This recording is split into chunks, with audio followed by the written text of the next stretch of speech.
नमस्कार दोस्तों, मैं डॉक्टर अमित कुशवाहा आज आपके लिए लेकर आए हैं कुछ बहुत महत्वपूर्ण प्रश्न जो कि आपके लिए इम्पोर्टेंट होने वाले हैं। बीपीएससी के लिए, यूपी, टीजीटी, पीजीटी के लिए इम्पोर्टेंट होने वाले हैं। और अगर आप किसी भी स्टेट का आप बायोलॉजी का कोई भी एग्जाम दे रहे हैं, वो चाहे टीचिंग जॉब से जुड़ा हो या नॉन टीचिंग जॉब से जुड़ा हो, अगर आप बायोलॉजी से संबंधित कोई भी जॉब के लिए एग्जाम दे रहे हैं तो ये आपके लिए 100% इंपॉर्टेंट होने वाले हैं। ये प्रश्न ऐसे लेकर आए हैं जो कंफ्यूजन पैदा कर देते हैं कि इनका आंसर हम क्या करें।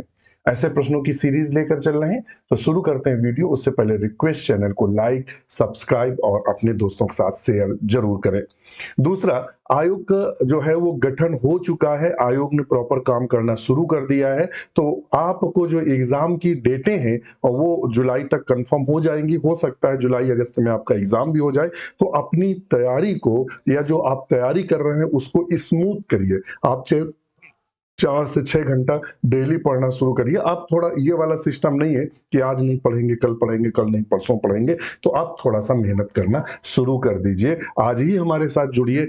यदि आपको श्योर सिलेक्शन लेना है तो ये हमारा ऐप है डॉक्टर नोट्स बायोलॉजी का। इसे गूगल प्ले स्टोर से डाउनलोड करके क्रिएट अकाउंट करेंगे। हमारे जो बैचेस हैं वो 499 का अवेलेबल है। जो आपका 499 का जो प्रैक्टिस सेट बैच है, इसको आज ही लीजिए। कोई भी एग्जाम देने जा रहे हो बायोलॉजी का, इस बैच को लेंगे तो आपकी जो क्वेश्चन की प्रैक्टिस है, जो एग्जाम में आते हुए क्वेश्चन गलत होते हैं, वो यहाँ से आप सॉल्व हो जाएंगे और बहुत सारे आपको नए क्वेश्चन मिलेंगे। इसके अलावा जो हमारे बैच हैं वो 799 का है, एक बैच 1199 का और एक बैच 1099 का है। आज ही जुड़े। अधिक जानकारी के लिए कॉल या एसएमएस कर सकते हैं। ये हमारा हेल्पलाइन नंबर दिया हुआ है। इस हेल्पलाइन नंबर पे आप कॉल या मैसेज करेंगे। और यदि आपको और विजिट करना है तो हमारी वेबसाइट पर विजिट कर सकते हैं। अब तक डॉक्टर नोट्स बायोलॉजी के लगभग 300 मित्र ऐसे हैं जो विभिन्न स्टेट में as lecturer, as assistant teacher, as assistant professor कार्य कर रहे हैं। अब तो देखते ही हैं कि कोई भी रिजल्ट निकले, डॉक्टर नोट्स बायोलॉजी के ऐसे मित्र जरूर होंगे जो उसमें सिलेक्ट होंगे। वीडियो शुरू करते हैं। क्वेश्चन नंबर फर्स्ट कह रहा है, which one of the following is not a polymeric carbohydrate. इनमें से कहता पॉलीमेरिक कार्बोहाइड्रेट नहीं है। कहता है इनमें से प्राय पॉलीमेरिक जो कार्बोहाइड्रेट कौन सा नहीं है। तो यहां एक शब्द पकड़ में आया नहीं, और ये क्वेश्चन अक्सर गलत होता है, इसलिए क्वेश्चन की प्रैक्टिस सही जरूरी है। एक क्वेश्चन आया था, कबूतर कहाँ नहीं पाया जाता है। और देखिए, मैंने एग्जाम दिया, देने के बाद बिल्कुल सिंपल क्वेश्चन था और मैं एग्जाम में वो क्वेश्चन गलत करके आया। जब घर पे देखा तो ऐसा लगा, मतलब झटका सा लगा कि ये नहीं कहां से नहीं पढ़ पाए। उसमें था कबूतर कहाँ नहीं पाया जाता है और हमने आंसर दे के आया कहाँ पाया जाता है, नहीं शब्द वो मिस हो गया। तो आप, मैं इसलिए बता रहा हूं ये कहानी, क्योंकि अक्सर जिनमें ये होता नहीं है या नहीं पाया जाता है, तो नहीं शब्द अक्सर आंखों से ओझल हो जाता है। और जो फ्रस्ट्रेशन होता है एग्जाम का, अक्सर क्वेश्चन गलत करके आते हैं। जब घर में इत्मीनान से आप उस पेपर को पढ़ते हैं तब लगता है ये तो क्वेश्चन आ रहा था, गलत हो गया। इसलिए कंसंट्रेट रहिए। नहीं वाले, जो भी नहीं वाले हैं, पहले उनको अंडरलाइन जरूर करें कि हाँ नहीं का पूछ रहा है। तो देखिएगा, जो फ्रक्टोज है, जो फ्रक्टोज है, ये क्या होता है फ्रक्टोज? तो फ्रक्टोज मोनोसैक्राइड है। क्या है? जनरली मोनोसैक्राइड है और ऑलिगोसैक्राइड में भी आता है। तो ये कहता है ये क्या है? पॉलीमेरिक नहीं है, तो ऑप्शन ए को हम सही करेंगे। इन्यूलिन क्या होता है? तो फ्रक्टोज का जो पॉलीमर्स होते हैं, फ्रक्टोज की कई सारी यूनिट जुड़कर इन्यूलिन का निर्माण करती हैं। और हम आपको बता दें, जो सेल्यूलोज होता है, सोलिलोज होता है, ये पॉलीसैकेराइड होता है। सेल्यूलोज क्या होता है?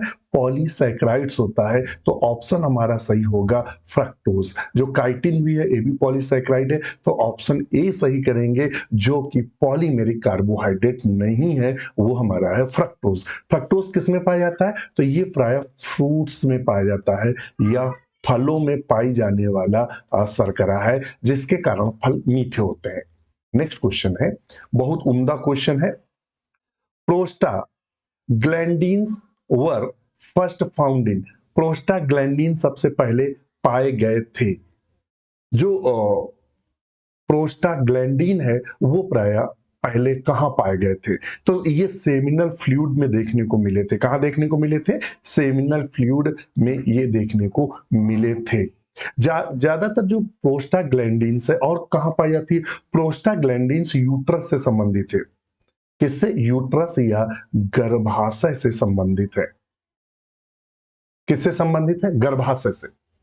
अब प्रोस्टाग्लैंडिन्स का कार्य क्या होता है, ये भी हम आपको बता दें कि प्रोस्टाग्लैंडिन्स जो होता है ये यूट्रस में या गर्भाशय में संकुचन करता है, संकुचन या कॉन्स्ट्रिक्शन करता है, इस तरह से करता है। इसी के कारण जो पीरियड्स आते हैं, ये जो मंथली पीरियड्स आते हैं या आपका जो मासिक धर्म होता है, तो जो पीरियड्स आते हैं तो इसी के कारण पेन होता है, इसी के कारण मिचली आती है, मतलब उल्टी से मन करता है। और ये क्या करता है? इसी के कारण जो इंडोमेट्रियम होता है, जो अंदर की परत यूट्रस की होती है, जो छिल-छिल के निकलती है पीरियड्स में, लगते मतलब टुकड़े भी आते हैं मांस के, छोटे-छोटे से ब्लड के क्लॉट आते हैं, तो वो इसी कारण होता है, प्रोस्टाग्लैंडिन्स के कारण। तो जनरली ये यूट्रस में देखने को मिलता है, मगर यहाँ यूट्रस ऑप्शन नहीं है, तो हम ऑप्शन सी को सही करेंगे, सेमिनल फ्लूइड। क्या सही करेंगे? Seminal fluid. तो ऑप्शन क्या करेंगे? Seminal fluid. नेक्स्ट क्वेश्चन चलते हैं। स्टेरॉइडोजेनेसिस टेक प्लेस इन। स्टेरॉइडोजेनेसिस होता है। स्टेरॉइडोजेनेसिस क्या होता है? ध्यान रखिएगा, इसमें क्या होता है? मल्टीपल स्टेप होते हैं, मल्टीपल स्टेप होते हैं। किसमें? इसमें कन्वर्ट होता है, क्या बदलता है? कन्वर्ट होता है कोलेस्ट्रॉल, क्लोज कोले कोलेस्ट्रॉल कन्वर्ट किसमें होता है? तो स्टेरॉइड हार्मोन में कन्वर्ट होता है। किसमें कन्वर्ट होता है? कोलेस्ट्रॉल जो है वो स्टेरॉइड हार्मोन में कन्वर्ट होता है। उस प्रोसेस को या उस क्रिया को जिसमें कोलेस्ट्रॉल जो होता है बॉडी का वो स्टेरॉइड में बदलता है, इस क्रिया को हम स्टेरॉइडोजेनेसिस के नाम से जानते हैं। किसके नाम से जानते हैं? स्टेरॉइडोजेनेसिस के नाम से जानते हैं। तो इसका ऑप्शन क्या सही होगा? तो इसका ऑप्शन होगा लीडिंग सेल। क्या होगा? Leading cell, option B number सही होगा। सार्टोली सेल, ये क्वेश्चन पूछा गया, सार्टोली सेल कहां पाया जाता है? तो यह सार्टोली सेल टेस्टिस में पाया जाता है या वृषण में पाया जाता है, और इसका मुख्य कार्य होता है स्पर्म को भोजन देना या स्पर्म को पोषण देना। ये कई बार पीजीटी में क्वेश्चन बना है कि सार्टोली सेल का कार्य क्या है। तो यह जो स्पर्म होते हैं आपके, यानी जो शुक्राणु होते हैं, उनको पोषण देने का कार्य करता है या nutrition provide to the sperm. तो ऑप्शन हमारा यहां चूंकि जो पूछा है, तो ऑप्शन क्या सही होगा? बी नंबर सही होगा। हियरिंग कंट्रोल्ड बाय, कहता है जो सुनना होता है वो किसके द्वारा कंट्रोल होता है? बताइएगा कि जो सुनना होता है वो प्राय किसके द्वारा कंट्रोल होता है? तो अगर हम सुनने की बात करेंगे तो कहता है कि कंट्रोल किसके द्वारा होता है? तो जस्ट सेब्रम, सेब्रम होता है। बात करेंगे सेब्रम, सेब्रम के कई सारे लोब्स होते हैं, सेब्रम के कई सारे लोब होते हैं। एक लोब होता है फ्रंटल लोब, फ्रंटल लोब। दूसरा जो लोब होता है वो होता है पैराइटल लोब, और तीसरा जो लोब होता है टेम्पोरल लोब होता है, और जो और होता है ऑक्सीपिटल पीटल लोब होता है। इसमें से जो पैराइटल लोब होता है ये टेस्ट जो हमारा स्वाद होता है, जीवा का स्वाद होता है, वो कंट्रोल करता है। टेम्पोरल लोब क्या करता है? टेम्पोरल लोब्स गंध को, स्मेल, जो सुगंध होती है उसको कंट्रोल करता है। ऑक्सीपिटल क्या करता है? ये हियरिंग का कार्य करता है, हियरिंग सुनने का, और किसका कार्य करता है? और विजुअल का, देखने का कार्य करता है, ये वाला लोब। तो अब यहां हियरिंग कंट्रोल कौन करेगा? तो हियरिंग कंट्रोल करेगा सेरेब्रम। एक्चुअली में जो टेम्पोरल लोब दिया हुआ है, टेम्पोरल लोब गंध को कंट्रोल करता है। किसको करता है? गंध को। तो ये किसको कंट्रोल कर रहा है? गंध को। एक्चुअली में ऑक्सीपिटल लोब कहीं दिया नहीं है, और पैराइटल लोब हमने आपको बता दिया, ये किसको कंट्रोल करता है? तो ये टेस्ट को कंट्रोल करता है। ध्यान रखना, ये किसको कंट्रोल कर रहा है? टेस्ट को। टेम्पोरल लोब किसको कंट्रोल कर रहा है? तो टेम्पोरल लोब कर रहा है गंध को या स्मेल को कंट्रोल करता है। सेरेब्रम के ही ये सब हिस्से हैं, तो हम लगाएंगे वैसे जनरली इसका आंसर हम सेरेब्रम करेंगे, उसी में सब आ जाते हैं। हाइपोथैलेमस किसको कंट्रोल करता है? तो हाइपोथैलेमस जो होता है ये भूख, ध्यान रखिएगा, याद रखिएगा, भूख, हंग्री, आपको भूख जो लगती है उसका कंट्रोल करता है, और प्यास, आपको पानी पीने की जो इच्छा करती है वो, प्यार, किसी से लगाव, आप किसी के बिना रह नहीं पाते हैं, किसी को बार बार देखने की इच्छा करती, आप तड़पते हैं, वो प्यार। फिर क्रोध, आप किसी से नफरत करते हैं, वो भी ये हाइपोथैलेमस, जहां भाई प्यार होगा वहां क्रोध होगा, यही का। और नींद, जो नींद आती है, ये सब कंट्रोल करता है हमारा हाइपोथैलेमस। तो ऑप्शन हम बी लगाएंगे, सेरेब्रम। नेक्स्ट क्वेश्चन पर चलते हैं। Respiratory rhythm centre situated in which portion of the brain. कहता है कि जो रेस्पिरेटरी रिदम, देखिए जो रेस्पिरेशन होता है रिदम से चलता है। अब आप कहेंगे रिदम क्या होता है? एक लयबद्ध, जैसे कि हृदय क्या है, लब डब लब डब, ऐसे ऐसे ऐसे वो लयबद्ध चलता है। आप कुछ भी कर रहे हो, आप खा रहे हो, पी रहे हो, चल रहे हो, वो अपनी गति से क्या होगा। उसी तरह जो रेस्पिरेटरी रिदम है, अपने आप कुछ भी कर रहे हो, आपको सोचने की जरूरत नहीं, अपने आप इंस्पिरेशन करते हैं और एक्सपिरेशन करते हैं, यानी श्वास लेते हैं और श्वास छोड़ते हैं, वो ऑटोमेटिक चलती रहती है। आप सोते रहते हैं, आप नॉन सेंस हो, आपका दिमाग मान लेते हैं काम करना बंद कर दे, मगर ये ऑटोमेटिक उसी लय में चलती रहती है। तो इसको प्राय कौन कंट्रोल करता है? तो हम आपको बता दें कि जो हिंड ब्रेन होता है, अंतः या पश्च, जो हिंड ब्रेन होता है, जो पश्च मस्तिष्क होता है, उसके कुछ भाग हैं। एक है सेरेबेलम। सेरेबेलम, ये बहुत उम्दा क्वेश्चन है, पीजीटी और टीजीटी में इससे बहुत क्वेश्चन पूछते हैं। वो पूछ देता है कि जो व्यक्ति नशे में होता है उसमें कौन सा भाग प्रभावित होता है? सेरेबेलम। एक्चुअली में जो सेरेबेलम है वो हमारे मसल्स और बॉडी में या ब्रेन और मसल्स में कोऑर्डिनेट करता है।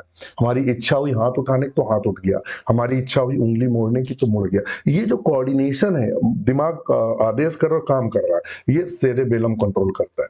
मगर जब दारू पी लेता है व्यक्ति या शराब पी लेता है तो क्या करता है कि जो सेरेबेलम होता है वो प्रभावित होता है, कोऑर्डिनेशन मसल्स का नहीं होता। आप पैर तो रखना चाहते हैं कि बिल्कुल हमारे पैर ऐसे सीधे रखे और आप ऐसे ऐसे लड़खड़ाते हैं, आप चलना चाहते हैं मगर गिर जाते हैं, आप बोलना कुछ चाहते हैं मुख से निकलता कुछ है, आप घबराते हैं जब शराब पीते हैं, तो सेरेबेलम वाला पार्ट प्रभावित होता है। ध्यान रखिएगा, अगर पूछ दे शराब पीने से कौन सा पार्ट होता है। नेक्स्ट क्वेश्चन है पोन। पोन क्या होता है? पोन वह भाग है जो वो जो वेंट्रल साइड के मसल्स होते हैं उनको कोऑर्डिनेट करता है। और आता है मेड्यूला, एक आता है मेड्यूला रीजन, ये वाला। मेड्यूला क्या करता है? तो मेड्यूला का काम है हार्ट बीट, ध्यान रखिएगा, हार्ट बीट और रेस्पिरेशन, श्वसन का रिदम बनाता है। तो ऑप्शन ए सही होगा। सेरेबेलम आपको हमने बता दिया। और सेरेब्रम क्या होता है? मुख्य मस्तिष्क होता है जो बुद्धि का केंद्र होता है।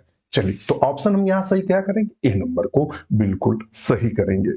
नेक्स्ट क्वेश्चन है, कहता है production of blood platelets is controlled by. कहता है कि जो ब्लड प्लेटलेट्स होती हैं controlled by which one of the following. Body में जो प्लेटलेट्स का निर्माण होता है कहाँ होता है? बोन मैरो में होता है। एक्चुअली में जब आरबीसी बनती है तो कुछ टूट फूट होती है, तो वो जो बनती हैं और टूट फूट वो ब्लड प्लेटलेट्स कहलाती हैं। तो इसका कंट्रोल कौन कराता है? कराता है इराइथ्रोपोइटिन नहीं, इराइथ्रोपोइटिन आरबीसी के लिए जिम्मेदार है। थ्रोम्बोपोइटिन इसके लिए क्या जिम्मेदार है? तो थ्रोम्बो जो प्रोटीन है वो प्राय हमारी प्लेटलेट्स निर्माण को रेगुलेट करता है। किसको करता है? प्लेटलेट्स को। हिपैरिन क्या होता है? हिपैरिन रक्त के थक्का जमने में नहीं जमने देता हिपैरिन। नेक्स्ट क्वेश्चन है 7 number. Chloride ion content is higher in. कहता क्लोराइड आयन की मात्रा उच्च पाई जाती है। तो क्लोराइड आयन का आपने देखा होगा, ये क्वेश्चन अभी पीजीटी में पूछा गया था। जो क्लोराइड एक्सचेंज होता है उसे क्या बोलते हैं? तो उसको प्राय हैम्बर्ग रिएक्शन के नाम से जानते हैं, हैम्बर्ग फिनोमेना के नाम से जानते हैं। एक्चुअली में होता है क्या, जो प्लाज्मा होता है और आरबीसी जो होती है, इनके बीच में क्लोरीन आयन का एक्सचेंज होता है। ये क्या होता रहता है? एक्सचेंज होता रहता है या पारस्परिक आदान प्रदान होता रहता है, जिसे हम क्लोराइड शिफ्ट के नाम से जानते हैं। ये क्वेश्चन पूछा गया है। क्लोराइड शिफ्ट का दूसरा नाम क्या है? तो ध्यान रखिएगा, हैम्बर्गर फिनोमिना बोलते हैं के नाम से जानते हैं। तो इसका आंसर क्या होगा? D, RBC of all veins and on artery, सभी सिराओं एक विशेष धमनी की लाल रक्त कोशिकाओं में। तो ऑप्शन हम इसका क्या सही करेंगे? 7 का डी को बिल्कुल सही करेंगे। नेक्स्ट क्वेश्चन पर चलते हैं।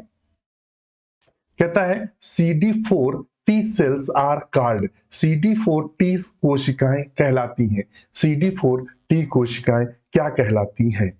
तो इनको प्रायः हम CD4 टी सेल्स को हम हेल्पर टी सेल के नाम से जानते हैं। किसके नाम से जानते हैं? हेल्पर। इम्यून सिस्टम जब आप पढ़ेंगे तो वहां जब लिम्फोसाइट पढ़ेंगे, वहां टी सेल, बी सेल पढ़ेंगे तो वहां CD4 एक वर्ड आएगा। तो जो क्या करती है? हेल्पर टी सेल्स के नाम से जानी जाती हैं। किसके नाम जानती? हेल्पर टी सेल्स के नाम से जानी जाती हैं। नेक्स्ट क्वेश्चन है,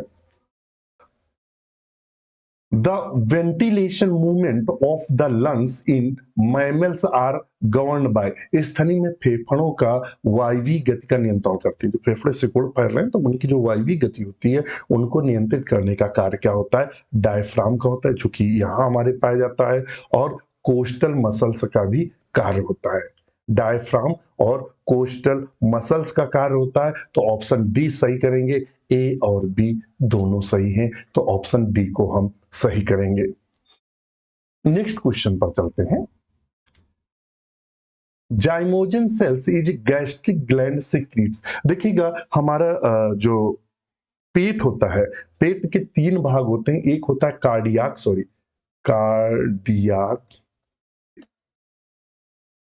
जो हमारा स्टोमक होता है, जो हमारा स्टोमक होता है उसके 3 भाग होते हैं। एक कार्डियाक भाग होता है और दूसरा हमारा पाइलोरिक होता है और तीसरा हमारा फंडिक होता है। क्या होता है? फंडिक। कार्डियाक, पाइलोरिक और फंडिक। इनमें से जो फंडिक वाला भाग है, इसमें कुछ 4 प्रकार की कोशिकाएं पाई जाती हैं। वेरी वेरी इंपॉर्टेंट है, बहुत ही मजेदार है, और यहां से क्वेश्चन खूब बने और बनते हैं। हर क्वेश्चन यहां से उठता है। इसलिए हम, आप एक चीज ध्यान रखिएगा, डॉक्टर नोट्स बायोलॉजी ऐसे सिलेक्शन नहीं दे रहा है कि हवा में चल रहा है, आपसे मौज मस्ती में कह दिया गया सिलेक्शन हो रहा है। रात दिन मेहनत की थी। टीजीटी पीजीटी का एग्जाम था तो रात को 1-1 बजे तक हम रात को डिस्कशन करते थे अपने जो हमारे मित्र ऐप से जुड़े थे, 1-1 बजे तक, वो गवाह हैं इस बात के। और पूरी डॉक्टर नोट्स बायोलॉजी में और मिलेगा क्या? आपको पूरी एक लाइब्रेरी मिलेगी जिसमें 1500 पीडीएफ अवेलेबल है। कोई भी कोचिंग संस्थान पीडीएफ की लाइब्रेरी नहीं देता, हमारे पास है। आपको सारी की सारी थ्योरी क्लासेस अवेलेबल रहेंगी। और क्या अवेलेबल रहेगा? आपको रात को डिस्कशन अवेलेबल रहता है, जिससे आपको पूरा का पूरा सिलेबस रेगुलेट कराया जाता है, डिस्कशन अवेलेबल रहता है।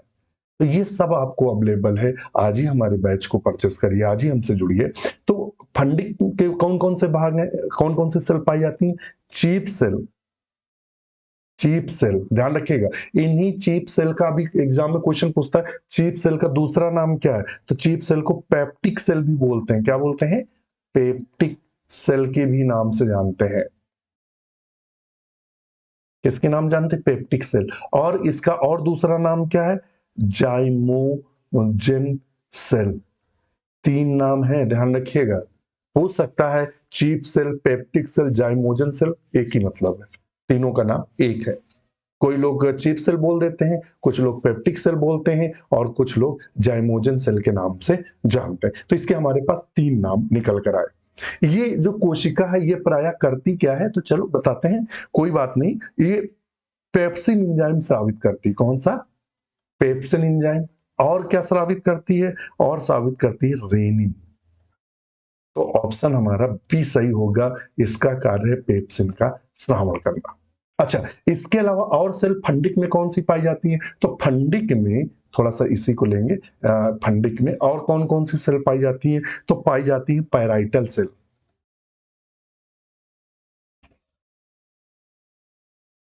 पैराइटल सेल पाई जाती है। और सेल कौन सी पाई जाती है? गोबलेट सेल पाई जाती हैं। और सेल कौन सी पाई जाती हैं? अर्जेंटाफिन,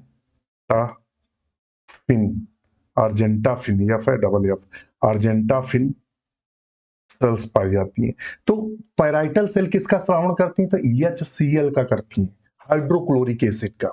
ग्लोबुलेट सेल किसका श्रावण करती हैं? तो ये म्यूकस का श्रावण करती हैं। किसका?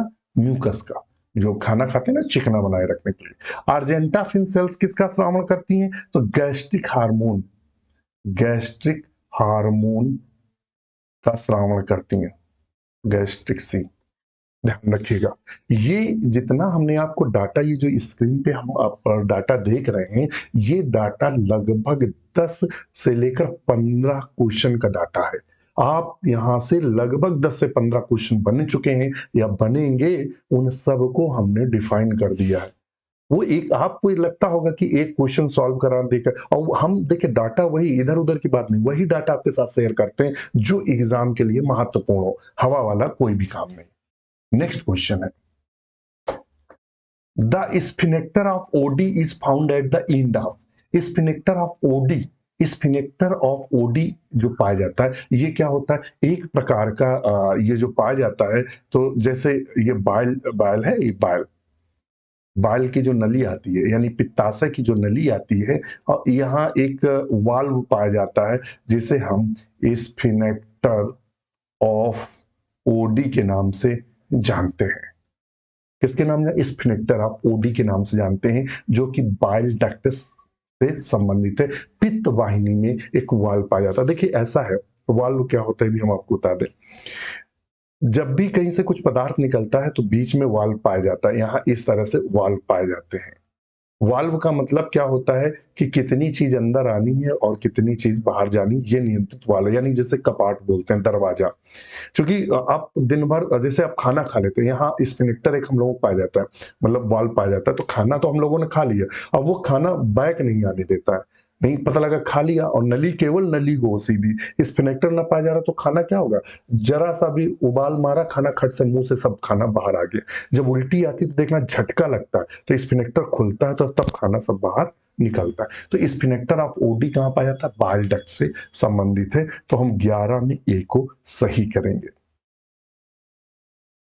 ये हम आपको बता ही चुके हैं। कार्डियाक स्टोमक, पाइलोरिक स्टोमक, ये सब बता चुके हैं। अच्छा, नेक्स्ट क्वेश्चन है, कोलागोगियस स्टिमुलेट ऑफ सिक्रीशन। कोलागॉक्स किसके स्राव को उत्प्रेरित करते हैं? कोलागॉक्स स्टिमुलेट्स द सिक्रीशन। कोलागॉक्स किसके श्रावण को प्रेरित करते हैं? तो कोलागॉक्स प्राय किसके श्रावण को प्रेरित करता है? तो ये गैस्ट्रिक जूस के श्रावण को उत्प्रेरित करता है। प्रमोट द बाइल जूस, इसका कार्य है कि जो गैस्ट्रिक जूस है, या सॉरी, जो गैस्ट्रिक जूस है कौन सा है? गैस्ट्रिक जो जूस है उसके श्रावण को ये प्रेरित करता है। Cholagogue stimulate the secretion of gastric juice. Option क्या सही करेंगे? तो ऑप्शन हम इसका बी सही करेंगे। किसका सही करेंगे? बी को। नेक्स्ट क्वेश्चन है, which of the following stimulate the gall bladder release bile. इनमें से वो कौन सा है जो गॉल ब्लैडर से जो बाइल जूस होता है, बाइल जूस का मतलब समझते हो? पित्त को, पित्त को बाहर निकालने में कौन मदद करता है? तो वो प्राय है कोलिसिस्टोकाइनिन। ऑप्शन सी है, कोलिसिस्टोकाइनिन प्राय इस क्रिया में मदद करता है। तो ऑप्शन में इसका सी सही करेंगे। ध्यान रखिएगा, क्या सही करेंगे? सी। नेक्स्ट क्वेश्चन है, फर्स्ट मैमल एपियर्ड इन। पहला मैमल कब दिखाई दिया? तो चलिए पर्मियन में देख लेते हैं। पर्मियन में क्या था? रेप्टाइल डाइवर्सिटी पाई जाती है, रेप्टाइल डाइवर्सिटी पाई जा रही थी। ट्रायसिक पीरियड में क्या हुआ? इसी में फर्स्ट डायनासोर बने, डायनासोर बने इसी में, फर्स्ट FIRST, फर्स्ट डायनासोर बने इसी में। और क्या हुआ? इसी में फर्स्ट मैमल बने, फर्स्ट मैमल्स बने। जुरैसिक में क्या हुआ? जुरैसिक में डायनासोर डाइवर्सिटी थी, डायनासोर्स डाइवर्सिटी बहुत ज्यादा मतलब उस समय विविधता थी। क्रिटेशियस में क्या हुआ? फर्स्ट फ्लावरिंग प्लांट बने। क्या बने? फर्स्ट फ्लावरिंग प्लांट बने, पहले फ्लावरिंग प्लांट बने। इसी क्रिस्टेशियस में क्या हुआ? फर्स्ट प्राइमेट्स बने। फर्स्ट प्राइमेट्स प्राइमेट्स बने, PRI है, प्राइमेट्स बने। और इसी में क्या हुआ? Extinction of dinosaur. और इसी में जो डायनासोर थे, डायनासोर जो थे वो नष्ट हो गए। तो यहां उसने पूछा फर्स्ट मैमल कब अपीयर हुए, तो ऑप्शन सही होगा बी, ट्रायसिक पीरियड में। कब हुए? ट्रायसिक पीरियड में इनका उदय हुआ। तो ऑप्शन लगाएंगे ट्रायसिक पीरियड। नेक्स्ट क्वेश्चन है, इंडस्ट्रियल मिलेनिज्म इज एग्जाम्पल ऑफ। जो इंडस्ट्रियल मिलेनिज्म पाई जाती है, औद्योगिक मिलेनिज्म का एक उदाहरण है। आपने एग्जाम में पढ़ा होगा कि जो मौत थे, तो जो बोलेंगे क्या, इंग्लैंड में, तो जो वहाँ इंडस्ट्री बहुत हुई, बहुत ज्यादा पोल्यूशन था, तो माथ काले होने लगे, वही वाला है। वो किससे संबंधित है? नेचुरल सिलेक्शन ऑफ एक्शन से।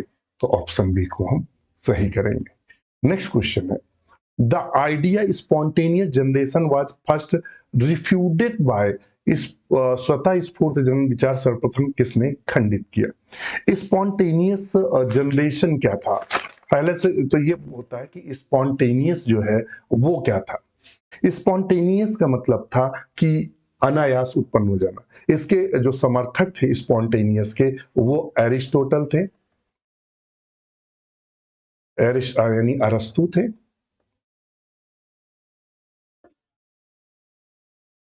अरस्तु थे, और कौन था? प्लेटो थे, और वॉन हेलमॉन्ट। मान लो कभी पूछ दे स्पॉन्टेनियस के समर्थक कौन थे, अरस्तु, प्लेटो। वॉन हेलमॉन्ट ने तो ये भी कहा था कि अगर चोकर से मतलब पसीने से भीगी हुई शर्ट को अगर चोकर में रख दे तो 21 दिन बाद उसमें चूहे पड़ जाते हैं। मतलब उनका कहना था कि जो जीवन है वो अनायास उत्पन्न हो गया। मगर फ्रांसिस्को रेड्डी ने इसका विरोध किया। फ्रांसिस्को रेड्डी ने क्या बताया? फ्रांसिस्को रेड्डी ने मछलियां ली, और यानी मांस लिया और उनको उबाला, और उबालकर एक को खुला रख दिया, एक में परचमेंट पेपर लगा दिया, और एक में कपड़ा लगाया। तो उन्होंने देखा जो खुला रख दिया उसमें बहुत सारी मक्खियां, बहुत सारे जीव उत्पन्न हो गए। तो उनका कहना था कि जो जीवन की उत्पत्ति हुई है वो पहले जो जीवन था उससे जीवन की उत्पत्ति हुई है। तो ये थे, कौन थे? फ्रांसिस्को रेड्डी। जो स्पॉलेंजनी थे, लुईस पास्चर ने क्या किया था आपने देखा था, उन्होंने एक नली को यस के आकार का मोड़ दिया था, ऐसे करके। ये मिलर का तो आप सब प्रयोग जानते ही हैं। तो ऑप्शन हम लगा लेंगे फ्रांसिस्को रेड्डी, पहले ये थे। तो ऑप्शन एक सही करेंगे। नेक्स्ट क्वेश्चन है, origin of life as result the chemical evolution has been explained the detail। कहता है कि रासायनिक जीवन उत्पत्ति किसने बताई? तो आप सब जानते हो ओपेरिन ने बताई थी। ओपेरिन ने प्राय 8 स्टेप में इनको डिवाइड किया। तो ये कौन थे? तो ये प्राय ओपेरिन थे। तो ऑप्शन हम बी को सही करेंगे, ओपेरिन। इन्होंने पुस्तक लिखी थी ओरिजिन ऑफ लाइफ। क्या लिखी थी? Origin of life. मिलर ने क्या किया था? मिलर ने प्रयोग किया था जिसमें उन्होंने सिंपल अमीनो एसिड बनाई थी। नेक्स्ट क्वेश्चन है, इन मैन एटाविज्म मीन्स, मनुष्य में पूर्वजता क्या होती? पूर्वजता का मतलब ये होता है, या एटाविज्म वो होता है कि आप कभी कभी क्या होता है सडनली आपके पूर्वजों में, जो आपके पूर्वजों में लक्षण रहते हैं वो बच्चों में आ जाते हैं। इसको एटाविज्म कहते हैं। तो क्या पैतृक गुणों का प्रकटन, रीएपियरेंस ऑफ एंसेस्ट्रल करेक्टर, जैसे बहुत सारे चूचक का पाया जाना या निप्पल्स का पाया जाना, एक से दो से अधिक निप्पल्स का पाया जाना, ये एटाविज्म कहलाता है। कि आपके जो पूर्वज थे उनमें ऐसा रहा था, वो करेक्टर अनायास आप में उत्पन्न हो जाते हैं। इसको हम एंसेस्ट्रल करेक्टर के नाम से जानते हैं, पैतृक गुण का प्रकटन। नेक्स्ट क्वेश्चन है, 19 नंबर पे कहता है which of the following is not the vestigial organ in man, निम्नलिखित में से कौन सा मनुष्य में अवशेषी अंग है। देखिए इसमें नहीं लगा है। हेयर ऑफ द चेस्ट कहता है सीने में जो बाल पाए जाते हैं बिल्कुल अवशेषी अंग है। वर्मी फॉर अपेंडिक्स बिल्कुल अवशेषी अंग है। मसल्स ऑफ एयर पिन्ना, हम लोग कान नहीं हिला पाते हैं मगर मसल्स पाई जाती हैं, तो ये सब अवशेषी अंग है। सीलियरी मसल्स ऑफ आई, ये क्या होती हैं, ये अवशेषी अंग नहीं है, तो ऑप्शन ए को हम बिल्कुल सही करेंगे। नेक्स्ट क्वेश्चन है what are the 3 basic step of conventional PCR, जो पॉलीमरेज चेन रिएक्शन होता है। पीसीआर का मतलब क्या होता है, पॉलीमरेज चेन रिएक्शन। इसको किसने डिस्कवर किया था, पीजीटी में क्वेश्चन पूछा गया, किसने डिस्कवर किया, कैरी मुलस ने। इसको डेवलप किसने किया था, कैरी मुलस ने। तो 20 का हम सही आंसर क्या करेंगे, तो 20 में सही ऑप्शन करेंगे डी नेचर एनियल एक्सटेंशन, ये वाला सही करेंगे, तो ऑप्शन ए को हम सही करेंगे। नेक्स्ट क्वेश्चन है DNA segment which participate in crossing over, DNA का खंड जो क्रॉसिंग ओवर में भाग लेता है उसको हम किसके नाम से, देखिए म्यूटॉन क्या होता है, unit of mutation, unit of mutation को हम म्यूटॉन जानते हैं।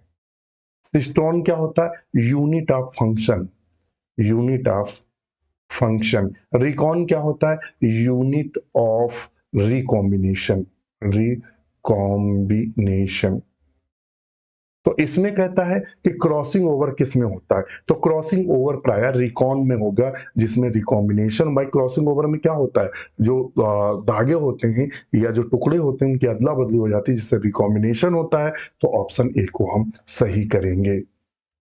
नेक्स्ट क्वेश्चन है TH. Morgan used which of the following for the most of the his work of genetics, TH. Morgan ने अपने सभी अनुवांशिकी कार्यों के लिए निम्न में से प्राय किसका प्रयोग किया। तो देखिएगा किसका प्रयोग किया था, तो इन्होंने मॉर्गन ने अपना जो प्रयोग किया था तो वो ड्रोसोफिला पर किया था। न्यूरोस्पोरा को क्या बोलते हैं, ध्यान रखिएगा, न्यूरोस्पोरा को हम क्या किसके नाम से जानते हैं, तो न्यूरोस्पोरा को ड्रोसोफिला प्लांट किंगडम के नाम से जानते हैं, ध्यान रखिएगा। क्वेश्चन पूछ देगा ड्रोसोफिला प्लांट किंगडम किसे कहते हैं, तो ड्रोसोफिला प्लांट किंगडम न्यूरोस्पोरा को कहते हैं। किसको बोलते हैं, न्यूरोस्पोरा को कहते हैं। इसे रेड मोल्ड के भी नाम से जानते हैं। पाइजम तो आप सब जानते हैं, ओइनेथेरा लैमार्कियाना ह्यूगो डिब्रीज ने काम किया था। पाइजम आप सब जानते हैं, मटर को कहते हैं, तो ऑप्शन हमारा ए सही होगा। तो आज के लिए इतना ही। वीडियो कैसा लगा हमें कमेंट जरूर करिएगा। आज ही हमारे ऐप को विजिट करिएगा। अधिक जानकारी के लिए कॉल या मैसेज कर सकते हैं। इसी के साथ आज के लिए हमें आज्ञा दीजिए। बहुत बहुत धन्यवाद। नमस्कार।